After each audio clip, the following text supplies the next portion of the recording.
Art shows and festivals flourish in the summertime in South Dakota, and Spearfish hosts one of the biggest summer craft fairs in the western part of the state. SDPB's Jacqueline Severin met with one artisan at Spearfish's Festival in the Park. It's a hot summer day, but that hasn't stopped people from coming to Spearfish Park, which has been transformed into a bazaar of arts and crafts. Each white tent holds another treasure, from hand-painted pottery to metal sculptures to music.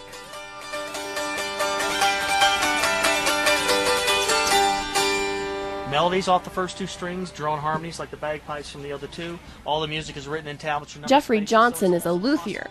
That's somebody who designs and builds strings instruments. I've been doing it now for 35 years. It is a full-time lifestyle. You know, it's not just a job or a career, it is actually a lifestyle.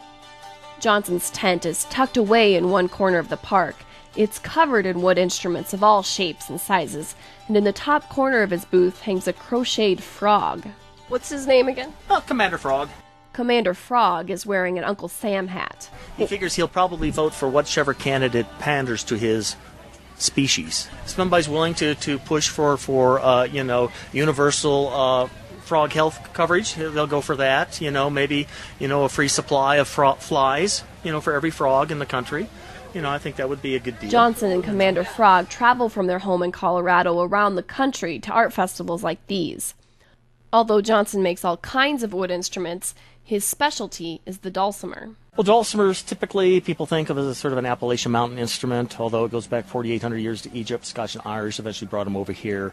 The dulcimer most commonly has 3 to 4 strings which are plucked or strummed. Johnson says the appeal of the dulcimer is that it's very easy to learn. It's almost impossible to fail at playing a dulcimer. That's the fun thing about it. Even my dad, who was totally tone deaf, was actually able to play the dulcimer. It's really that simple, and I've played just about everything else in my life, and I firmly believe the dulcimer is one of the most fun and easy instruments to play.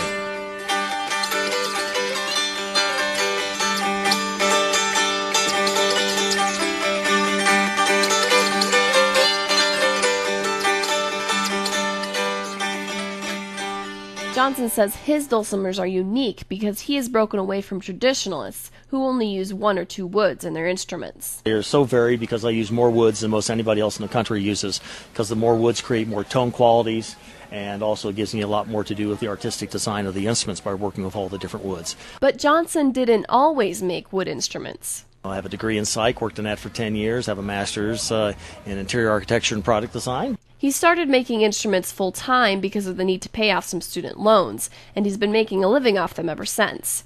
Today, Johnson says he's one of the last few traveling luthiers in the country. Most of us are gone. You can find a lot of instrument makers on the internet, but as far as, coming out and doing fine art shows, we're almost all gone. He says with high gas prices, the number of traveling artists in general will drop even more. You'll still have art shows around the country, but you will not see the diversity of artists from all over the country. We cannot afford to travel. Just recently going to Madison, Wisconsin and back cost me $470 in gas from where I live. Johnson says his love of the road and his love of sharing his music will keep him going despite the financial sacrifice. He still takes great pride in his instruments. It's a bit of immortality to know that the 5,400 instruments I've created in 35 years are all over the world, and they'll be around for a couple hundred years long after I'm gone. So it's a neat kind of thought to know that you've created something that's going to be lasting long after you're left that mortal coil.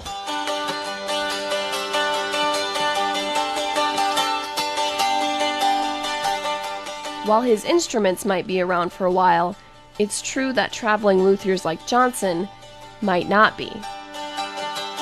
For South Dakota Public Broadcasting, I'm Jacqueline Severin in Rapid City.